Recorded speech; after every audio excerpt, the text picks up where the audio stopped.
Assalamualaikum warahmatullahi wabarakatuh. Kembali lagi bersama saya Elvino Disaputra di channel YouTube saya. Nah, kali ini masih dengan pembelajaran yang sama, yaitu probabilitas dan statistik. Kali ini saya membahas materi mengenai uji signifikansi data penelitian. Nah, untuk teman-teman yang baru tahu apa itu uji signifikansi data penelitian, simak video ini sampai habis agar kalian mengerti. Nah, jika sebelumnya pada video sebelumnya saya membahas mengenai simulasi Monte Carlo, itu adalah suatu metode yang digunakan untuk mengetahui nilai berikutnya pada periode berikutnya.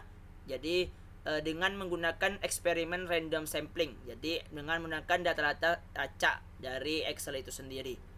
Nah, tujuannya itu agar kita mengetahui atau meramalkan data berapa yang akan keluar pada periode-periode selanjutnya. Misalnya kita kumpulkan data dari bulan Januari, Februari sampai Desember pada tahun 2017 misalnya. Lalu kita lakukan simulasi Monte Carlo itu untuk mengetahui nilai berapa yang keluar pada tahun 2018 nantinya. Nah, jika di uji signifikansi data penelitian, kita tidak lagi meramalkan tentang suatu penelitian, tetapi kita menentukan apakah data-data itu berubah jadi terhadap suatu faktor. Misalnya ada perusahaan ABC, itu dia melakukan latihan motivasi terhadap karyawannya. Nah, sebelum dilakukan motivasi, diketahui dulu berapa nilai dari tiap-tiap karyawannya. Nah, setelah dilakukan latihan motivasi, itu berapa nilai yang keluarnya. Jadi ada nilai pretest dan post testnya. Nah, apakah nilai tersebut terdapat perubahan yang signifikan? Nah, itulah yang akan kita uji nantinya, sehingga data tersebut bisa digunakan untuk data penelitian. Dengan kata lain, kita dapat mengatakan bahwa uji signifikansi ini melakukan uji terhadap data yang jenisnya sama. Jadi kalau data post test pretest itu kan tentu berasal dari orang yang sama. Misalnya saya nilai pretestnya 80. Jadi setelah dilakukan pelatihan misalnya dapatnya 70. Nah, itu kan berubah. Nah, itulah yang akan kita lihat perubahannya di materi kali ini. Nah, sebelum kita masuk ke materinya, tentu yang kita uji itu ada metodenya. Di sini digunakan uji Kolmogorov, Smirnov, dan juga uji t-test. Nah, untuk lebih jelasnya nanti kita akan bahas satu persatu secara konsepnya. Uji signifikansi ini saya jelaskan dulu sedikit bahwa digunakan biasanya terhadap nilai pre-test dan post-test yang berasal dari orang yang sama. Dan bisa juga dari data yang jenis yang berbeda, seperti data penelitian dari laki-laki dan perempuan, jadi jenis kelamin laki-laki dan perempuan. Nah, itu bisa jadi kita uji dulu yang laki-laki, kita kumpulkan baru yang perempuan. Nah, itulah secara garis besar uji signifikansi data penelitian ini. Kita akan masuk ke pembahasan kita. Jadi dalam uji signifikansi itu ada yang namanya uji paired sample t-test. Nah, jadi uji paired sample t-test itu seperti namanya, paired itu berarti berpasangan. Jadi ada dua nilai yang berpasangan yang nantinya akan kita uji dengan t-test. Lalu ada Lilliefors dibandingkan Kolmogorov, Smirnov. Ada juga pembahasan mengenai data kritis, dan kita biasa seperti menggunakan Excel seperti biasanya. Nah, yang pertama kita bahas dulu mengenai uji paired sample t-test. Untuk yang baru dengar mengenai uji paired sample t-test, jadi uji paired sample t-test ini digunakan untuk mengetahui apakah terdapat perbedaan rata-rata dua sampel berpasangan. Ya, biasanya ada pretest dan post-test itu kan berpasangan. Jadi itu yang kita uji.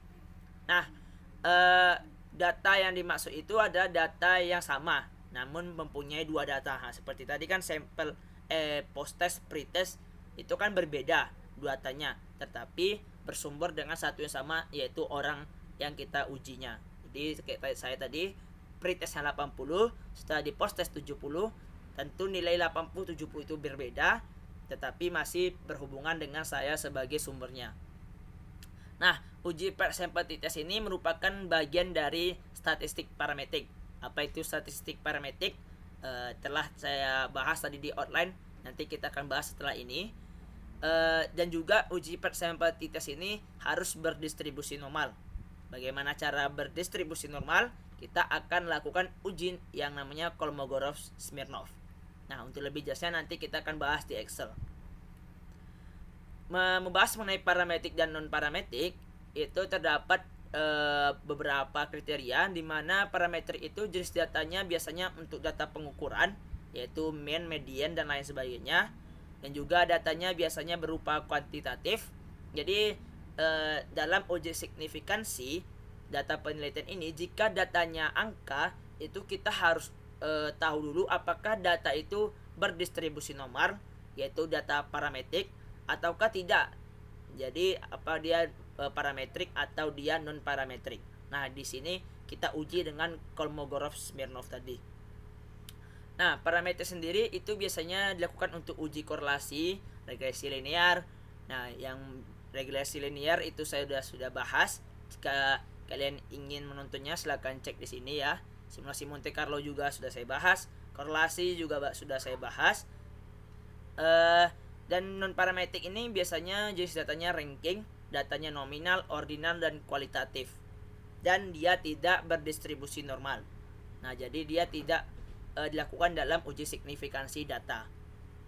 Nah, biasanya metode yang digunakan itu uji korelasi rank, Spearman, dan uji Kendall-Tau. Nah, Lilliefors dan Kolmogorov itu terdapat persamaan dan perbedaan terhadap kedua metode ini. Di mana Lilliefors sendiri itu persamaannya dengan Kolmogorov bisa dilihat di sini bahwa datanya sama-sama kuantitatif, datanya tunggal. Jadi Kolmogorov-Smirnov itu adalah untuk menguji apakah data itu berdistribusi normal atau tidak, dan datanya itu harus tunggal. Jadi kita tadi kan ada dua data, pre-test dan post-test. Nah, data itu harus kita uji satu-satu dulu. Jadi kita uji Kolmogorov-Smirnov data X, lalu kita uji Kolmogorov data yang Y. Nah, baru kita dapat apakah data itu berdistribusi normal atau tidak. Dan juga bisa digunakan dalam data yang banyak ataupun datanya sedikit.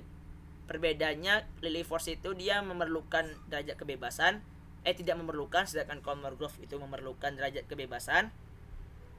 Dan tabel pembanding dia ada tabel pembanding Lilliefors dan ada juga tabel pembanding Kolmogorov. Nah, sebelum kita masuk ke pembahasan Excel kita harus tahu dulu data kritis. Nah, data kritis itu digambarkan seperti kurva standar deviation di sini.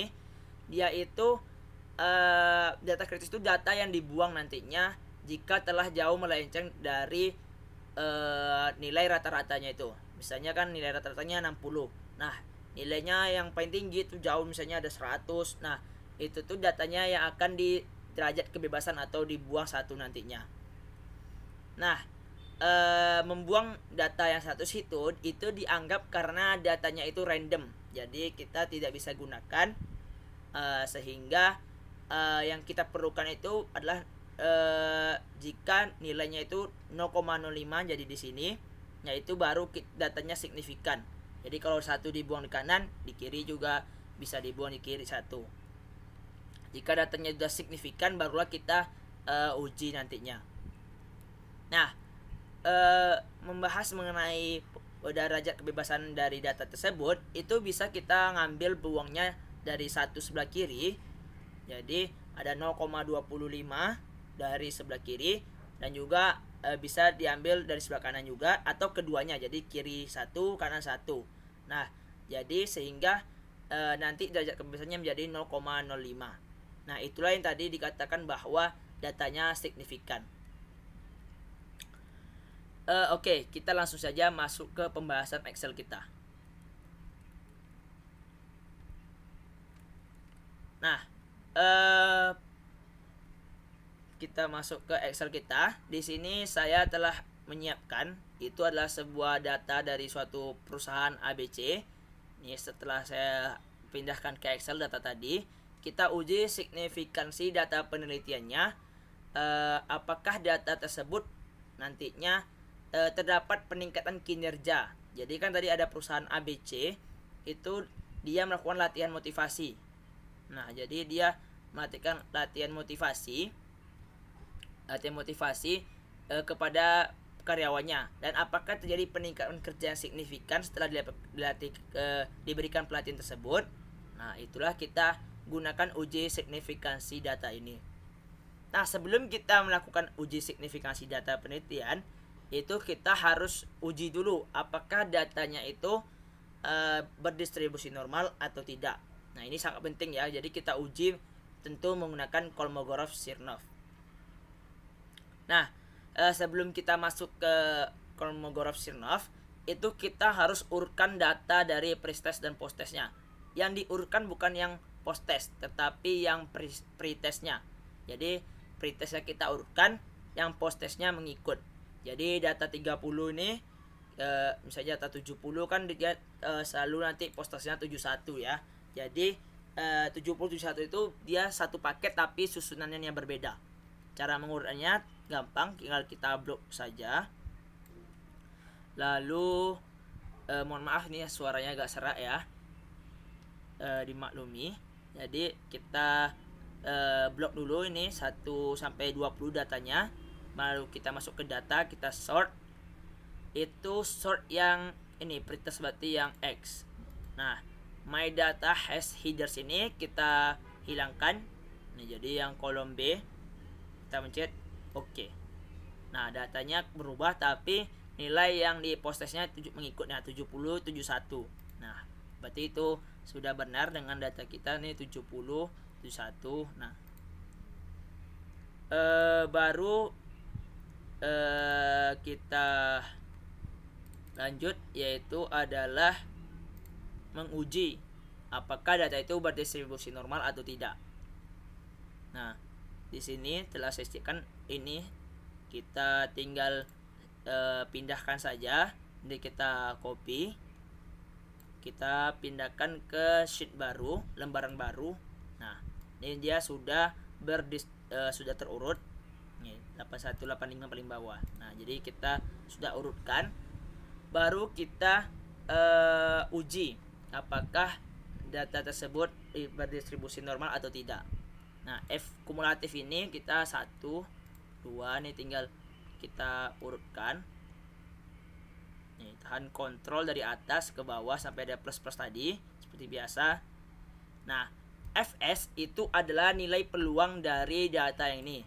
Jadi, nilai 1 ini dibagi dengan 20 data yang paling banyaknya. 2 begitu juga dibagi dengan 20. Seperti biasa, jika kalian mengikuti video saya sebelum-sebelumnya ada tentang kalkulasi persen dan lain sebagainya, jika data itu dibagi dengan sel yang sama, itu harus diikat dengan dolar. Untuk yang lebih jelasnya mungkin bisa dicek pada video-video saya sebelumnya. Berarti ini dibagi dengan nih. Nah, diikat dengan dolar itu ada cara lainnya, yaitu kita cukup tekan F4 dekat keyboardnya. Nah, itu langsung terikat dengan dolar. Baru kita drag ke bawah. Nah, pasti hasilnya paling ujung adalah 1. Nah, nilai ini di sini ada rata-rata. Seperti biasa kita mencari rata-rata itu average.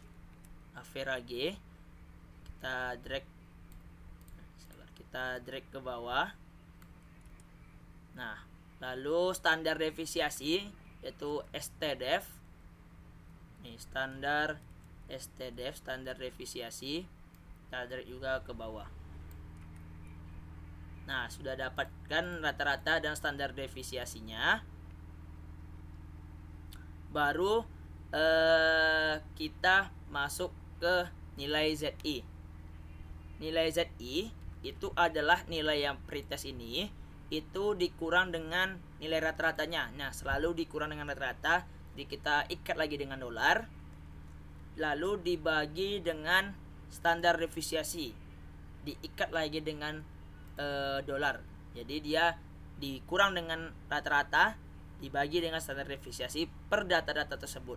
Jadi datanya yang berubah tapi pembagi dan pengurangnya tetap sama. Nah, jadi kita sudah dapatkan nilai ZI-nya, nilai Z-nya. Lalu kita mencari nilai FT. Nilai FT itu adalah nilai normalisasi dari nilai ZI ini. Jadi rumusnya langsung dari Excel itu norms dst. Nih, norm dst. Nih, kita ZI, Z katanya kan. Nah, kita ambil yang pertama di sini. Nah, tinggal drag ke bawah. Nih, jangan lupa nilai rumusnya norms dis. Nah, sedangkan mutlak Fs kurang Ft, mutlak itu adalah nilai absolut. Jadi rumusnya absolutnya ABS Fs dikurang Ft. Nih, kita kurung enter. Nah, baru kita drag ke bawah. Nah, untuk dihitung berarti kita tujuan dari uji kolmografi itu kita mencari nilai D, di mana jika nanti data berdistribusi normal itu dihitungnya itu lebih kecil dari K-tabel. K-tabel itu adalah kolmograf tabel, kolmograf sirop yang tabel ini, dan nilai D itu kita bandingkan dengan nilai K yang kita dapatkan. Bagaimana cara menyanyikan itu nanti kita akan lanjutkan. Sini dulu kita lanjutkan D hitung. Itu nilainya adalah max dari nilai yang absolut tadi.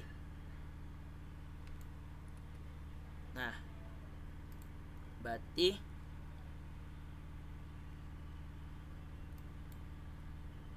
nilai nilai D hitungnya ini max dari yang absolut ini tadi. Nah, K-tabel itu adalah kita lihat data kita kan tadi adalah 20. Berarti kan derajat kita lepaskan 1 dari kebebasannya berarti 19. Kita cek nih yang 0,05 yang data signifikan, tabel ke 19. Nih berarti 0,301. Jadi 0,301. Nah, itu nilai K-tabel kita. Berarti nilai D-nya kita masukkan hasilnya, berarti nilai D itu tadi nilai D-nya 0,100442708, dan tentu dia lebih kecil dari 0,301. Nah, maka kesimpulannya adalah H0 data berdistribusi normal. Jadi keputusannya berdistribusi itu jika D-nya lebih kecil. Nah, 0,1 kan lebih kecil dari 0,3, berarti dia berdistribusi normal. Nah, jadi H0-nya diterima, H1-nya yang ditolak. Nah, berarti kita telah dapatkan data yang X-nya. Selanjutnya yaitu adalah data Y. Data Y kita lakukan hal yang sama, yaitu kita uji lagi distribusinya.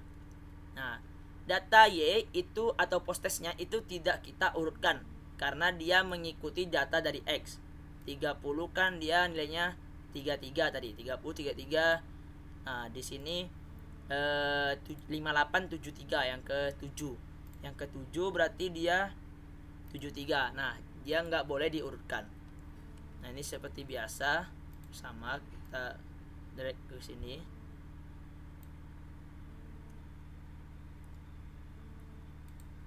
Nah, lalu Fs nilai peluangnya itu tinggal kita seperti tadi, berarti nilai yang ini dibagi dengan nilai ini, diikat dengan dolar atau F4. Nah,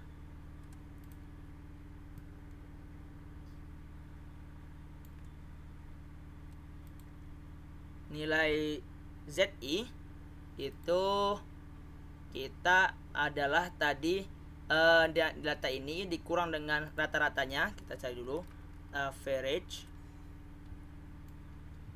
Nih, standar deviasinya STDF dari ini. Nah, berarti nilai yang ini dikurang dengan ini, kita ikat dengan dolar, dibagi dengan ini, diikat juga dengan dolar. Nah, tinggal drag saja, kontrol tahan ke bawah seperti biasa. Lalu kita cari FT-nya, yaitu norms this ini. Nih, norms this. Tarik nih nilai Z-nya. Ini biarkan ini susah di ini, berarti kita pindah klik dulu sini baru kita pindahkan ke atas. Nah, tarik seperti biasa. Dia akan ngikut. Nah, baru kita nyari nilai absolutnya. ABS dari FS dikurang FT. Baru enter, drag lagi ke bawah. Nah, setelah dapat ini kita max. Di sini enter. Nah, kita dapat nilainya 0,309. Tabelnya sama berarti 0,301. Nih, tabelnya tadi kan yang 19 0,301. Nah, kita masukkan di sini berarti D-nya 0,3094522. Nah, syaratnya itu adalah lebih kecil. Sedangkan di sini nilainya D-nya itu lebih besar. Nih, 0,309 kan 031 lebih besar 9 daripada 1. Nah, berarti dia kesimpulannya H1-nya yang diterima dan H0-nya yang ditolak. Jadi H1 yang berdistribusi tidak normal yang diterima dan H0-nya yang ditolak.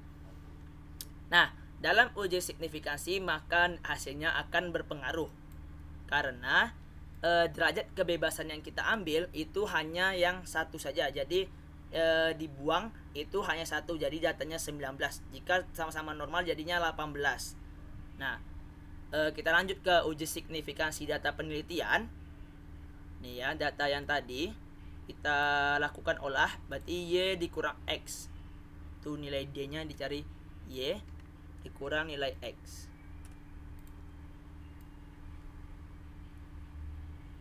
Nih, Y dikurang X, Y dikurang X, Y dikurang X. Terus kita cari rata-ratanya, MD-nya sama average dari ini. Lalu XD, D dikurang MD. Itu yang nilai D dikurang dengan ini. Berarti salah, terbalik. Ini nilai D dikurang dengan ini, diikat dengan dolar. Nah, lalu jumlahnya sum kayak biasa. Sum dari ini. Nih, berarti jumlahnya 0. X di kuadrat berarti nilai yang ini kita kuadratkan. Lalu kita drag ke bawah. Nah, ini rata-ratanya. Ini kita yang perlukan adalah sigma X di kuadrat, berarti yang sumnya saja. Sum. Nah, dia dapat 597. Nah, cara menghitung hitung sudah saya siapkan rumusnya. Nah, ini hipotesisnya adalah H0 H1 jika dia terjadi peningkatan di mana H0 itu jika min T lebih kecil dari T hitung dan T tabel. Kalau H1 itu T hitungnya lebih besar T tabel. Cara mencari T hitung ini sudah saya rumuskan. Itu MD berarti yang ini dibagi dengan ini akar tuh SQRT. Nih SQRT lalu jangan lupa ini dikurung karena dia bagi itu satu paket SQRT. Bukan, salah. Ini SQRT. Di sini baru dia X sigma berarti yang ini. Sigma ini berarti sigma X di kuadrat dibagi dengan yang di sini bagi yang baru buka kurung, N kurang N nya berarti 20 N-nya 20 ditutup kurung lagi, 20 kurang 1 baru tutup kurung.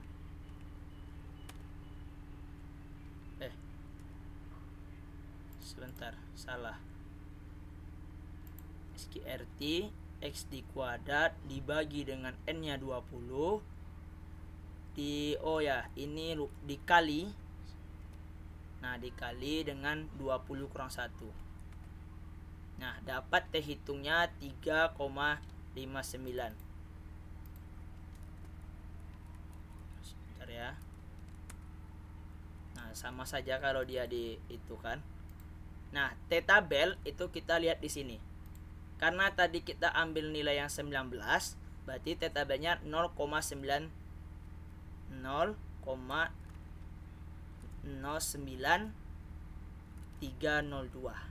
Nah, berarti T hitung itu lebih besar dari T tabel. Sehingga kesimpulannya itu adalah kita terima H1 dan kita tolak H0. Jadi dari data yang perusahaan ABC tadi, dia akan ditanyakan apakah terdapat peningkatan kerja signifikan setelah diberikan pelatihan. Jawabannya adalah tentu terdapat peningkatan kinerja yang signifikan setelah diberikan pelatihan, karena H1 telah terpenuhi dengan T hitung lebih besar pada T tabel.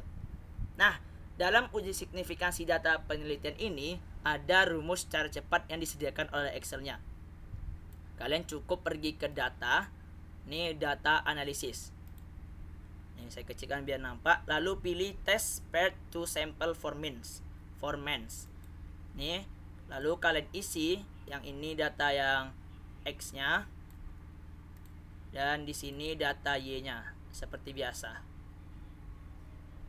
Nah, lalu alfanya 0,05 tadi. Dan kita beri nama signifikansi. Mau beri nama juga nggak apa-apa, nggak dikasih nama juga nggak apa-apa.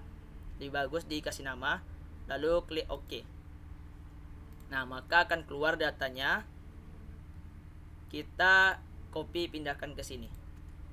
Nah, dapat berarti bahwa nilainya sama. Ini karena dia di Excel dia jadi minus, tapi nggak apa-apa, itu sama karena dia ini min T ya, kan sama juga.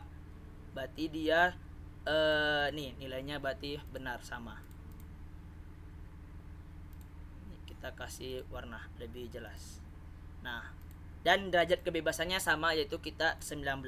Berarti penelitian kita benar bahwa ada peningkatan kinerja terhadap data penelitian yang perusahaan ABC tadi setelah dilakukan latihan motivasi. Nah, itu tadi pembahasan saya mengenai uji signifikansi data penelitian menggunakan Kolmogorov dan Smirnov.